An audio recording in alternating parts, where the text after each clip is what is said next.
Good afternoon. Welcome to CivicList. And this is Matthew Camp, and I'm joined with Professor Yolanda Sealey-Ruiz from Teachers College, Columbia University. How are you doing? I'm doing great today. Thank you. How are you doing? Doing okay. It's a moment in American history where I think people are starting to wake up to some problems that a lot of people have faced for a really long time. Mm-hmm. So CivicList is about community building and uplifting voices. So I'd like to ask, how do you think about community?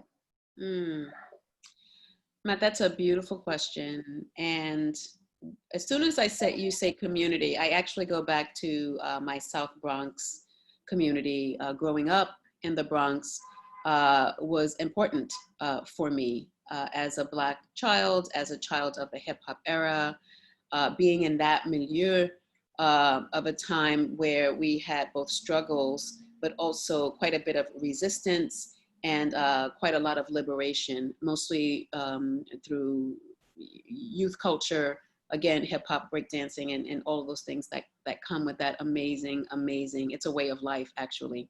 And so I think first about that community that held me, that raised me, that gave me confidence to know that although the world looked at me in a particular way, that it was something to come from the Bronx. The Bronx has such a rich history. When I think about community now, I think about, being at Teachers College, and I think about those people in that community that has helped me to thrive there.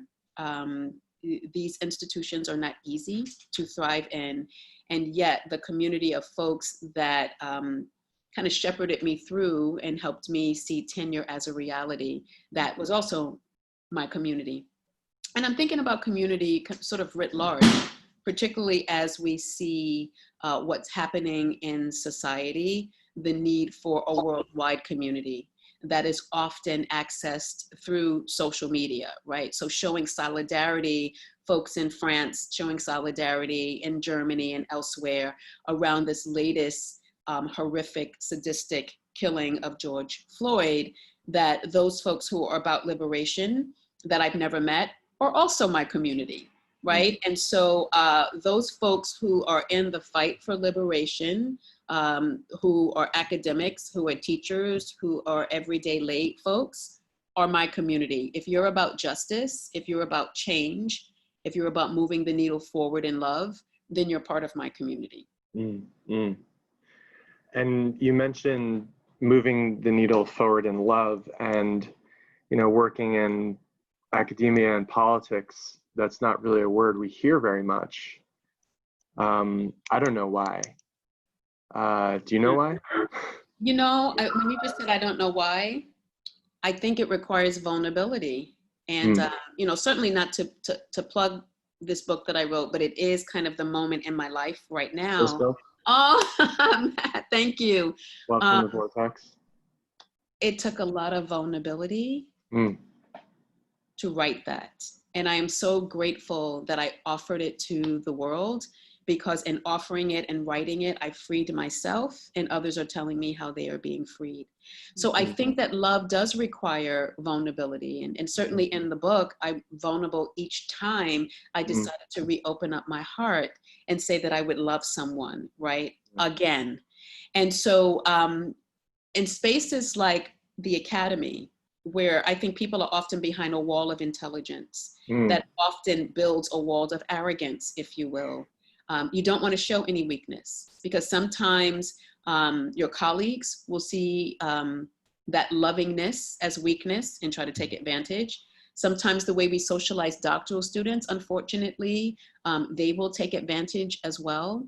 And so I think it's safer for people to not talk about love, right? And to kind of perform in a way that has been socially acceptable, which is this very cold, stoic, if you will, deal with the facts, deal with the data, kind of robotic. I'm moving my body like this in a very robotic kind of way, absent of emotion. And often those who show emotion, mostly women, certainly Black women, perhaps gay men, are seen as weak in some ways because we dare to love. And I'm not saying that as a stereotype. I'm saying that based on people who are in my life and the way that they choose to carry out their work in the academy, they are often seen as weak. They're often seen as the one that, oh, ask that person, they'll do the service, you know, because if you have this distance from other human beings, you also don't want people to ask you to do a lot of things. And the academy only functions really because we're serving others. So if you're not willing to do service, you want to just do your own writing and further your own career, a way to not be overburdened with service is to be unapproachable. I know I'm kind of going all over the place, but I think ultimately what I want to say is love requires vulnerability, and we've never been comfortable in showing that in this country, certainly, and certainly not in a space like the academy where intelligence prevails. Yeah, and in terms of uncomfortability, it seems like there the kind of dual crises we're facing right now with a pandemic and confronting police brutality makes a lot of people uncomfortable. And so I wondered, you know, what you thought about that, or what else you might be curious about today and in early June 2020. Well, when you think about police and having people in my family through marriage who are officers, and certainly if you read the book, at one point, being very conflicted of being in love with someone who was an officer in Boston, he would tell me things about how police are trained, which it's no surprise given the 400 years of inequality project that we're in, the high level of anti-Blackness in society. But he would tell me about how even with target practice, the pictures, the faces are always Black or brown. And so it makes me wonder about how our police are being trained. What's happening within their training academy that we're seeing, and we've been seeing it for years, certainly in the Bronx, in my neighborhood, it's been that, it just has not been filmed. What the world is seeing now is stuff that's now caught on camera. But my communities, as I talk about in the Bronx, has been undergoing this. Harlem communities in Queens and certain places, Brooklyn, have been enduring this for decades. So what am I wondering about? I'm wondering about really what goes on in the academy. I'm wondering about who's doing the training. I'm wondering about, is it possible a space for vulnerability? I don't think it is, because vulnerability may show weakness. And when you're facing a domestic violence situation, or someone has a gun, or someone's robbing a bank, you can't be vulnerable. So I'm just wondering about the mental conditioning, and then what that also does to the heart. And so then when we have these social forces of anti-Blackness and all of this, when a police officer sees a Black person, what triggers? That's what I'm taking it all the way back. And I guess as an educator, when I think about my students and what I'm trying to get them to think about before they go into a classroom or while they're in a classroom, you know, it has to start with the heart. If the heart is dark, the work will be dark. So I'm just wondering about, and I can extend that metaphor to politicians, certainly, when they're making policies about communities that they've never visited. What is that information based on? How have they been trained to think about those communities? Until we're able to interrupt that, Matt, sadly, I think we're going to continue to see this. Every now and again, there will be this eruption, because until everyone has freedom, there will not be peace. And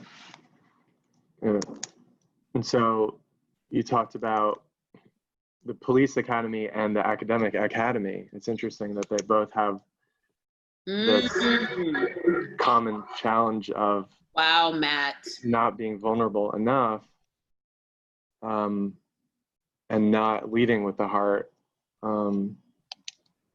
And so these are two communities that may have the similar problem underneath. So in that terms they're of both academies, and that they're both academies. When you said that, something just went off. Yeah. And then usually how, to play on this word academy, usually in Black and brown communities, when it's an academy, that's like, it's a cover for some of the non-academic stuff for the most part that doesn't happen in the building.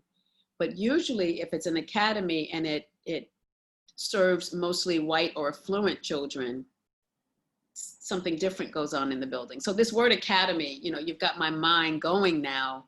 Yeah. Police academy, the academy that we work and teach in, the way the word academy is used when it's schools for Black and brown children, and the way that I'm thinking like Exeter Academy, when academies exist for very elite folks.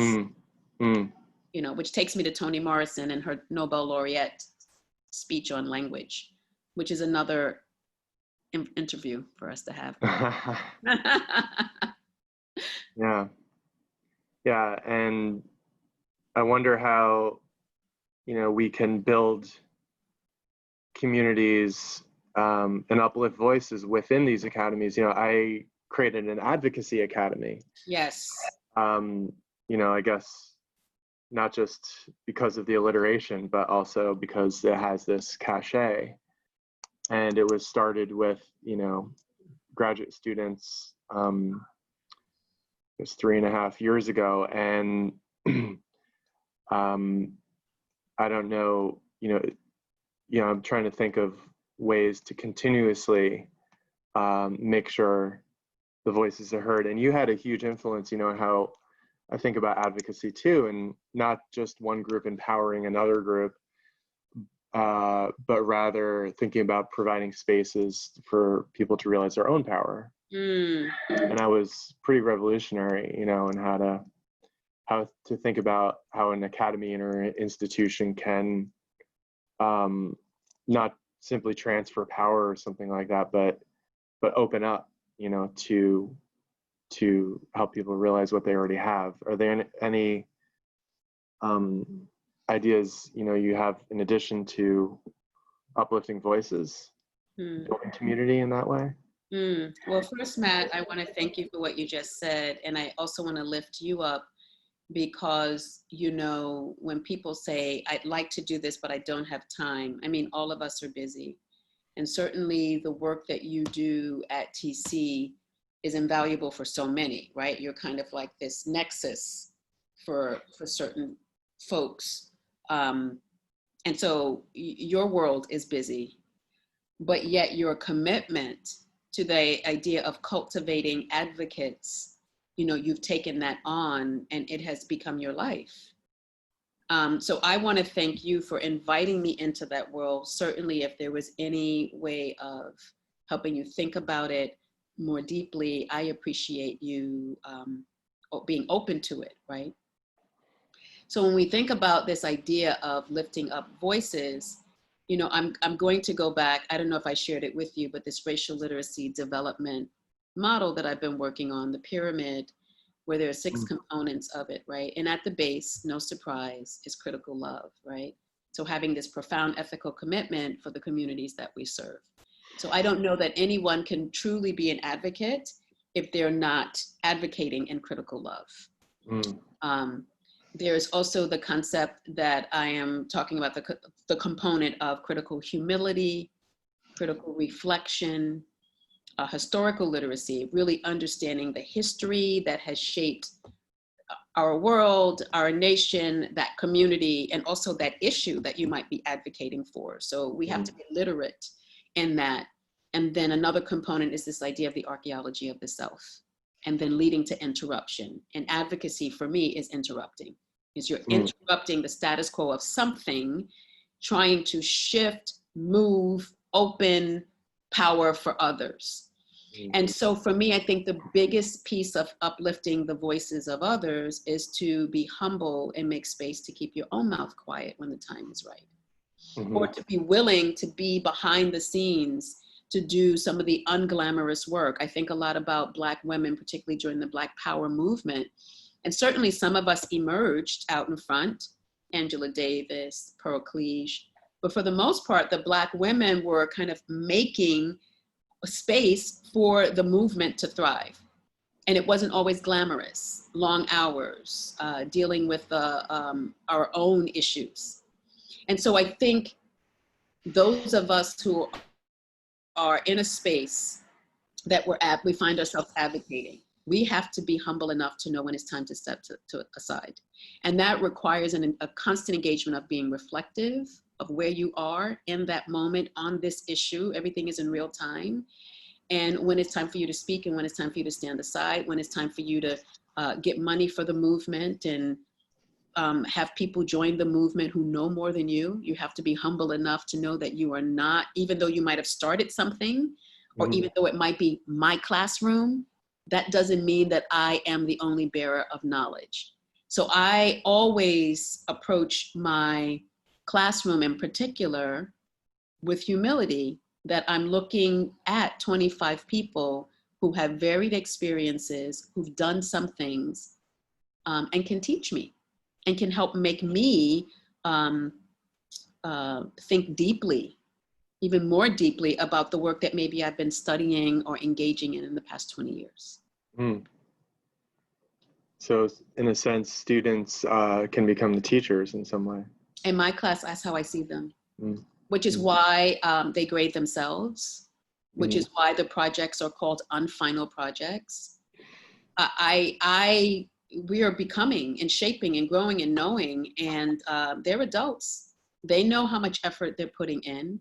And I always find, and I've been doing this even with my high school students when I taught high school, you know, Matt, people are more honest when you open up the space to let them do that self-reflection.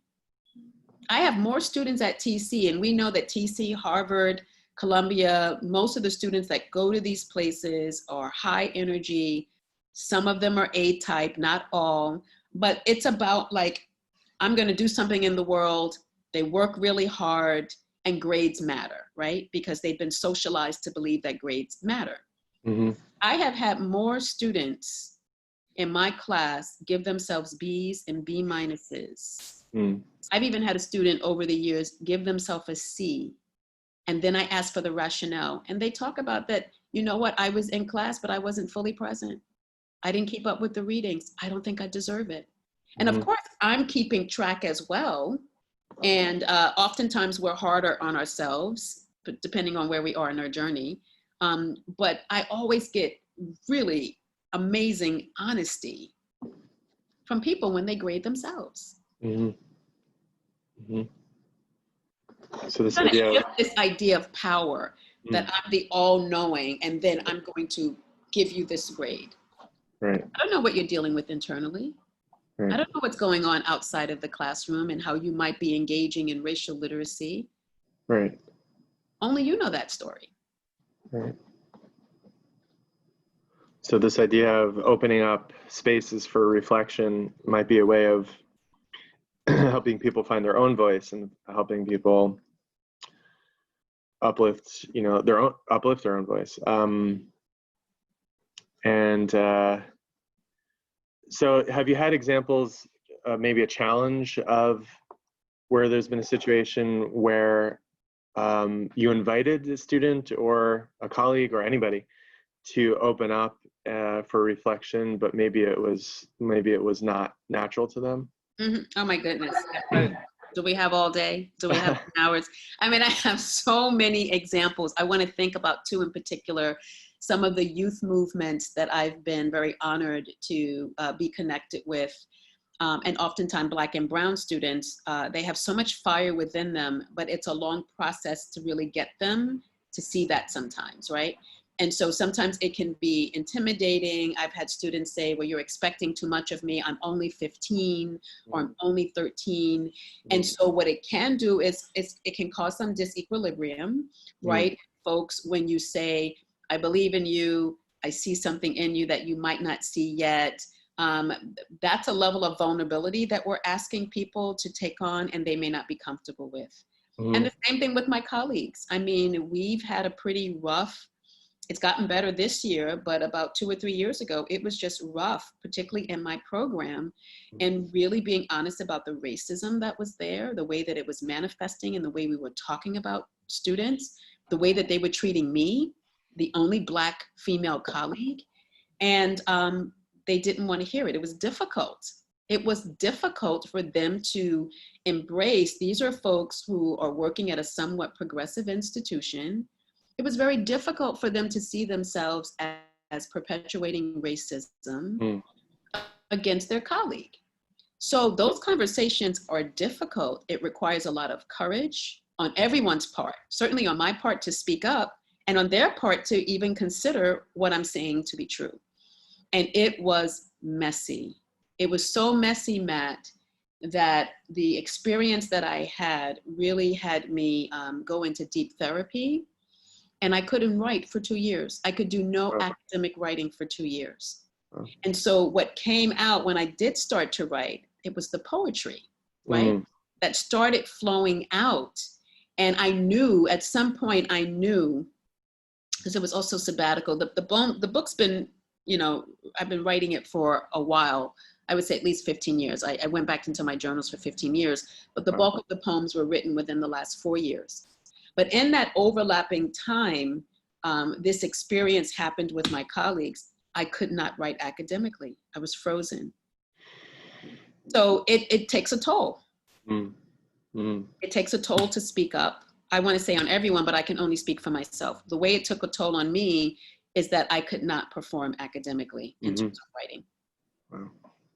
But it was your book is called Love from the Vortex. So it was stepping into this vortex that kind of opened up. That was the space that helped you kind of unfreeze. Yes, Matt. The vortex is an interesting, concept. And I know you have something coming up soon where you're going to invite readers of the book to share their experience and how their own, how they step into a vortex. And going back to this earlier idea of how folks in politics and academia, maybe even in these other academies, how they can step into their own vortex. And when I hear vortex, I think of, the spiraling kind of unknown, whirlpool type situation. I also think of like the concept of vertigo, they both start with V, and it's this kind of sense of losing control and falling. And obviously we talk about falling in love too, which is this kind of, you've lost control a little bit. So I wonder how we, could kind of walk with people towards something that's like asking people to lose control a little bit. I mean, Matt, you're brilliant. You just really analyzed, what was happening to me internally, and at the same time really made a connection to this idea of what I think undergirds white supremacy and white domination, this need to control, to be able to control generationally the benefits that have been earned and unearned, right? And relinquishing that control possibly means the loss, not just for yourself, or you might even be secure, but generational loss, which still connects to you and your name, right? So I'm thinking particularly, let's say, white males who have gone to Columbia or Harvard, and they want to make sure that all of the males, and maybe even the females in their family, also become members of, let's say, Columbia or Harvard. Generationally, there's a legacy. And so in some ways, the way we know that this dehumanization project has been able to happen for 400 years is because folks have figured out how to pass that control down for 4 centuries. That is done certainly through policy, through institutions. And so when we're asking people to fall into, equity, the way people fall into love, there is, you're right, a relinquishing of control and just being.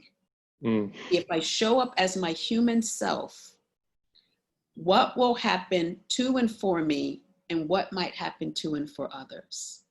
That level of unknowing, people are not comfortable with. Again, it's vulnerability. Vulnerability connotes a lack of control. If I'm not controlling it, then I can't guarantee that I'm going to be a beneficiary. Mm-hmm. Mm-hmm. The benefits concept is so interesting. There's this assumption that there's benefits in control that must be maintained versus what benefits are gained by letting go of control. Right. And I love this idea of just being. What do you lose by just being? What do you gain by just being? I thought there was this moment where it could still happen maybe this week or next week, but where if protesters are asking cops to take a knee, you know, what do they have to lose? What do they have to gain? You know, what might they hear in the silence? You know, and then in the physical, just kind of pausing. You know, it's a vulnerable action, right? To be in riot gear, but also being lower than other people who are unarmed and unprotected. So just wonder. I think you hit the nail on the head. You know, with like the preservation of benefits. I think, you know, is something that maintains white supremacy. But what benefits could be gained if there's a letting go? That's actually a poem I'd love to co-write with you. You know, the benefits of letting go. And that can be applied to love. That can certainly be applied to the classroom, which should be centered on love. Certainly the example that you just gave, it's a shifting of power altogether.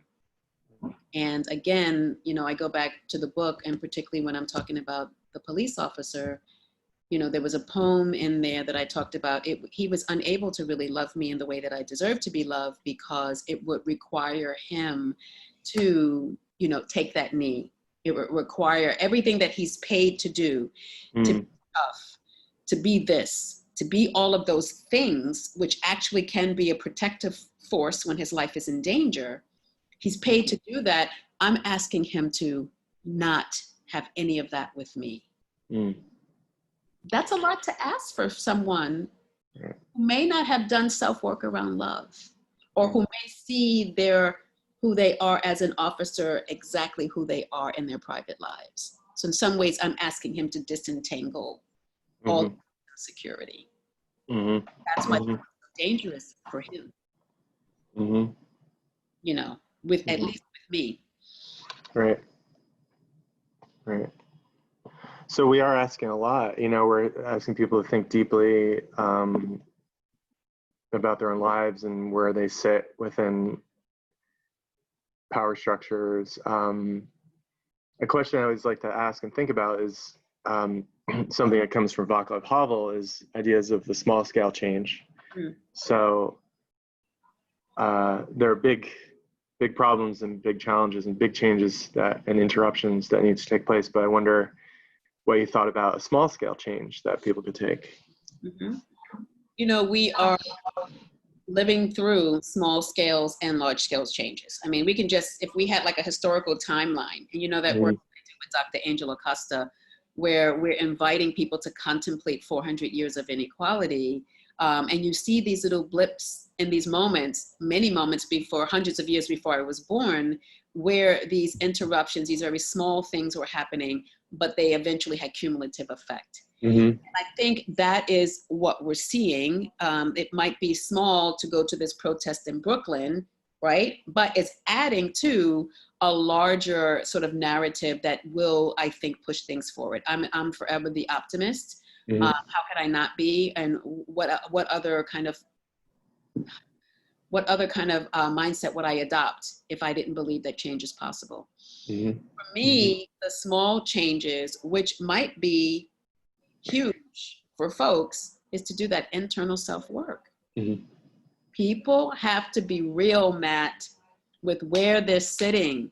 They have to be real with how they were raised to be a racist or sexist or homophobic. And don't think because they wear a t-shirt that says down with white supremacy, or they go to a protest, that all of that stuff that's been deeply embedded for however many years of their lives goes away. So people need to take the maybe small step to say, I will engage in this self-excavation, but understand a lifetime of work, that you never arrive. And that even in, let's say you believe in your wokeness, at any moment you can say something that a person of color can say, oh my gosh, that was racist. And not be, like to really say, okay, let me go back and let me do some work. And that's humanness, right? That's the dance. And people aren't, I don't think, to engage in the dance. So maybe that metaphor, I would say, to be willing to step onto the dance floor and know that the dance is for the rest of your life. Wow. Wow. And we can play on steps with that. You know, we can play with language. You and I tend to do that. Yeah. Yeah. And I love the excavation and the archaeology idea. Can you, if people haven't, been exposed to or familiar, can you maybe summarize what the archaeology of the self is about? We have a video in my work at TC, the Advocacy Academy, of your workshop that goes, into great detail. But I was just wondering if maybe there's a quick summary of what's the archaeology of the self all about. Sure. A quick summary is, number one, it's one of the 6 components of this racial literacy development model that I've been writing about and theorizing about.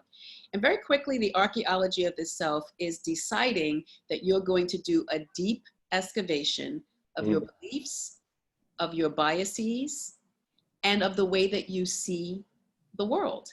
And understanding that those beliefs, those biases, the ways that you see the world deeply impacts everything that you do.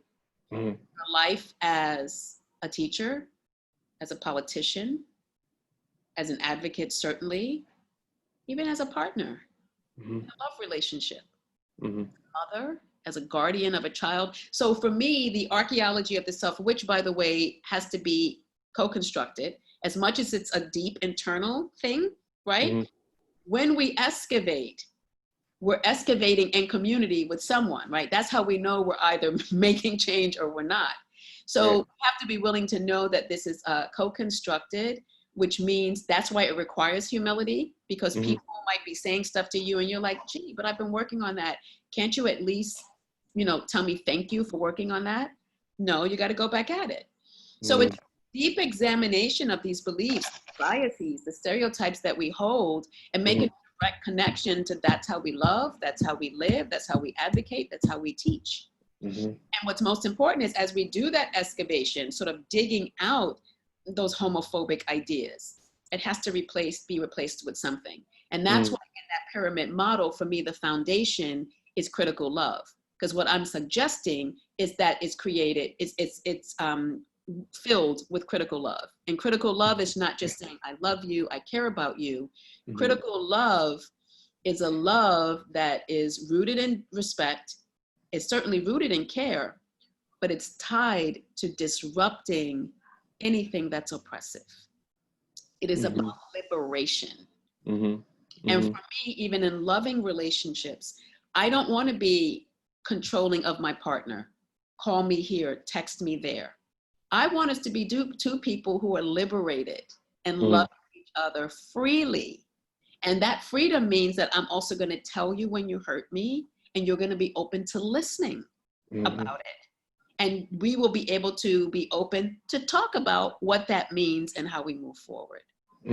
Archaeology of the self can be applied to all areas of our lives. We carry deep beliefs and biases about love, about politics, about work, about parenting. It's constant self-work. I think of the, like walking therapy. Yeah, it sounds like it's a long process, and if you're excavating, if you're an archaeologist, you talk about the pyramid, and picturing an archaeologist by the pyramids, and it's sand, and sand is famous for moving, right? And it's always shifting. And so if we are digging and You know, finding things that you know, finding biases and things like that, and it is liberating to think about there's ways to replace that, or just, you know, it's an artifact or something that isn't us, and we could get rid of it. We could replace it with something that is beneficial to build a pyramid. Wow. You know, Matt, I'd love to have your permission to use this segment that we just sort of went back and forth with each other. I'm working on a piece, a rewrite around the archaeology of the self. And I think I would, because I'm still learning what it is. Again, it's co-constructed. So this conversation with you is literally me about what I'm trying to theorize around this concept. So I just imagine, I would love your permission that maybe we can have a piece of that a transcript, and have that literally be in the article. And of course, I'll let you see it. I'll be working on it all summer because, again, I'm still learning it. Absolutely. No, absolutely. I'd be honored. And this idea of co-construction, you know, I think about ways of building community, and having co-constructed communities, and communities that are,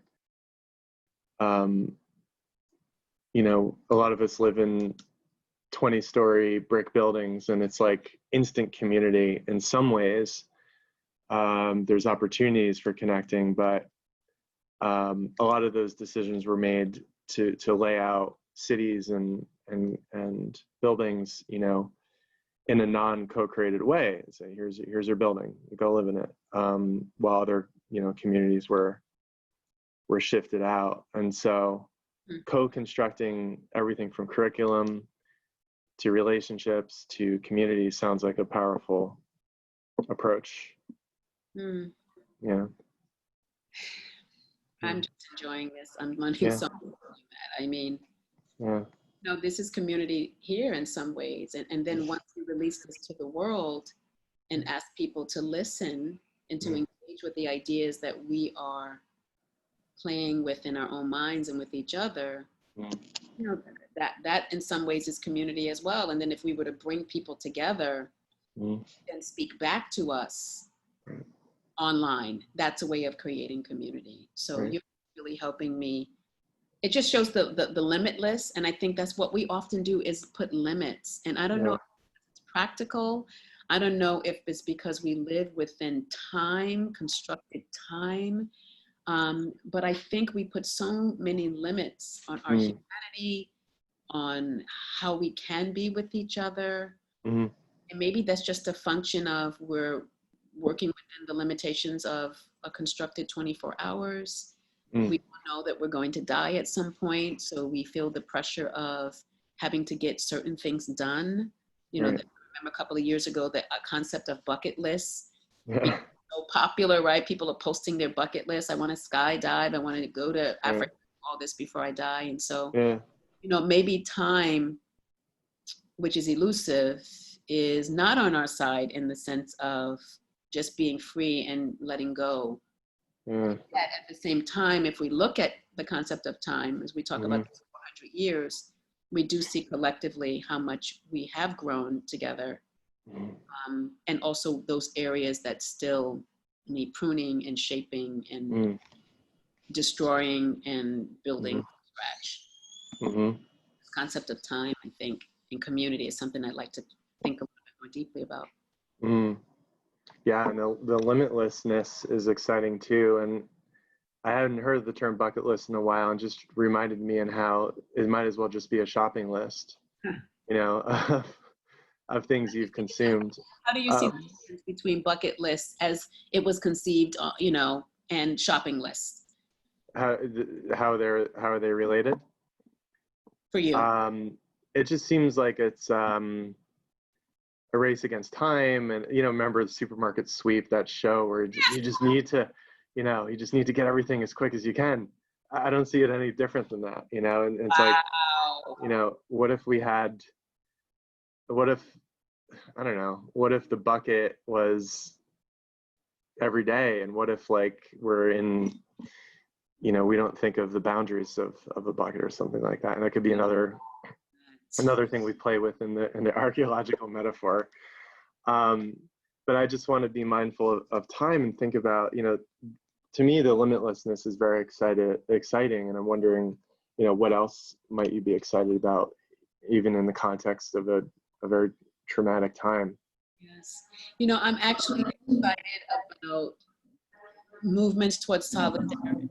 I'm excited about some of the media that's digging a little bit deeper by showing that there are white supremacist groups or neo-Nazi groups that are dressing up and being part of, some of the destruction that's just being blamed in Black communities, going with the stereotype and the trope that, look at them, they're tearing down their own communities. And we could do a show just on that. So I'm grateful for kind of a little bit of that digging deeper. I'm grateful for the solidarity that's being shown across races, across sexualities, across countries, right? Yeah. I am grateful for those who put their bodies on the line, because historically for Black people, that's the only thing that it's taken for there to be change. I was reading this morning in the LA Times, Kareem Abdul-Jabbar wrote a commentary, and he said that what we're seeing as a result of particularly Black people who are pushing back and protesting, and our white brothers and sisters as well, are people who are pushed on the edge. But particularly, Black folks. So, it's oftentimes when they see this kind of resistance, it's just billed as violence, and look at them, they're just ready to explode. No, we have to look at what incited this. And this keeps happening and keeps happening. And I'm going to send you this video after our interview that I came across that was put out by the Black Lives Matter group. Powerful video. I showed it this morning in my professional development. And at one point, when you're seeing all of the faces, right, Matt, of the Black people who are being killed, and a hashtag being added to their name, the commentator or the voiceover says, how can you really plan a life if you don't know whether or not you're going to live? And if that is the case, which is for so many of us, because my working at TC will not protect me. It doesn't help me get a taxi any faster. No one knows who I am. But if that is the case, can you imagine, Matt, the anger that comes with that? That just because of how you look, it will determine whether or not you'll be able to breathe or to live. That creates both trauma and sadness, and it should create rage and anger. And so what we see is folks, it's not happening in schools where students are not being able to kind of advocate. I'm saying for the most part, some schools are doing it, advocate for themselves and talk about their situation in the classroom. Where does that anger come out? Sometimes it often comes out on each other because we're living in close proximity to each other. Also know that if you go outside and you take it on who your perceived enemy is, you'll end up in jail. There's a lot for us to unpack about that, but what I am excited about, and sorry for the sirens in the background, this is the world we're in. What I am excited about is that people of all ages, races, classes are standing up and saying, this abuse. So I'm excited about that. It is. Thank you for that. Yeah, it is really exciting. I think this point about, I get treated a certain way just because of the way I look. I think that lets a lot of white people off the hook because they'll say, well, I don't treat people just because of the way they look. I'm not a racist, but that's as superficial as it gets. And basically say, I think the ambulance is coming this way now.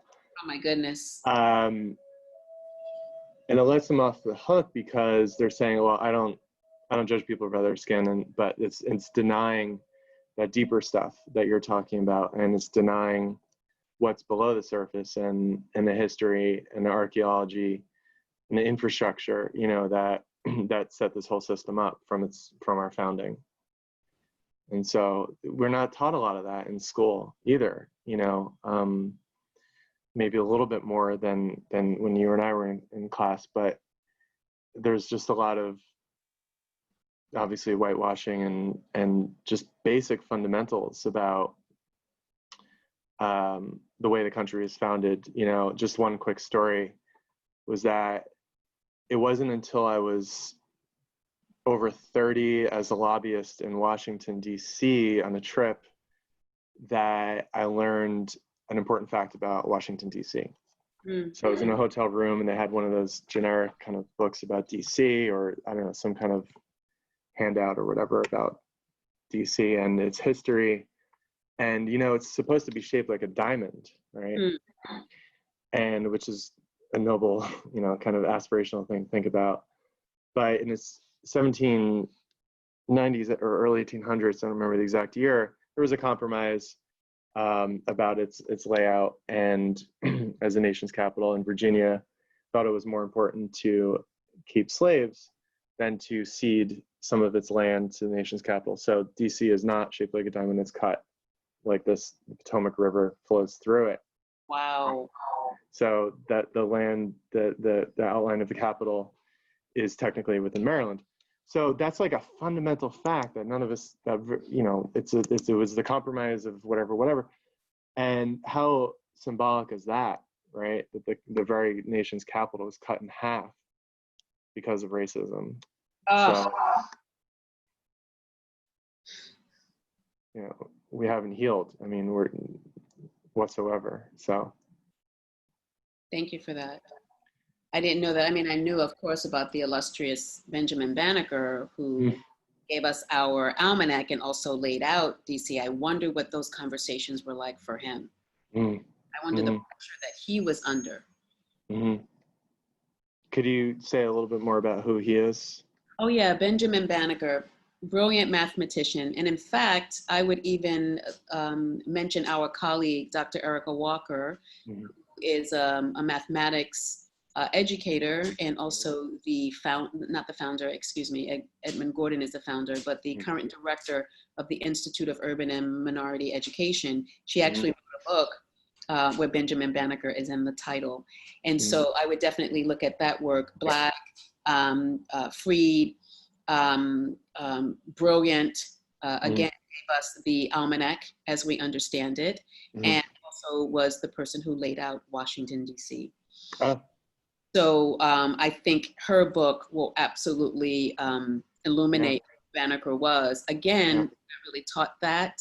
I didn't start learning Black history until I was in my 20s, because it's not taught in school outside of Rosa Parks Sat Down, Martin Luther King said, I have a dream, and Malcolm was pictured as the devil. We don't even get the full picture of Brother Malcolm and his change of going, you know, to his El Hajj. And certainly we don't get the full picture of the Nation of Islam being involved in his murder. So there's so much complexity, and because there's no space in schools to really, you know, our children don't know who they are because they are purposely, because of the way it's been constructed, to not know who they are. That also produces anger, by the way. And it produces a vulnerability that if you don't know who you are, you will take these images of what people say you're supposed to be. So there's so much unlearning that we have to do before we learn ourselves. That can produce some rage as well. The unlearning? The having to do all of the unlearning to the center of yourself. When some children, they're born and they're told, explore, discover who you are. And these are going to be all of the tools to help you, whether it's K through 12 education, at some point therapy, whatever it is, we're invested in you being your best self and knowing who you are. That script is not given to every child. And so in fact, for a Black child like me, I had to do a lot of unlearning. The excavation of some of that self-loathing had to be placed with the beauty of the historical literacy of my people. And so I had to do a lot of unlearning before I could learn. And that's almost half my lifetime. Some people get to be in their 40s and 50s and they still have not done the unlearning process. Anyway, archaeology of the self. Yeah, and we you know, we both happen to work with school education. And I wonder, you know, can there be schools of, not uneducation, but of unlearning? Yeah, right?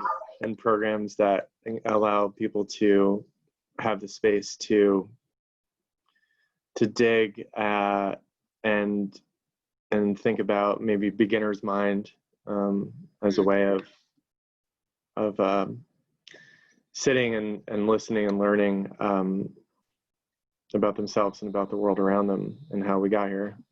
Matt, that's beautiful. Mind. I just Well, love that you kind of, and talk about sit, that you bring meditation in.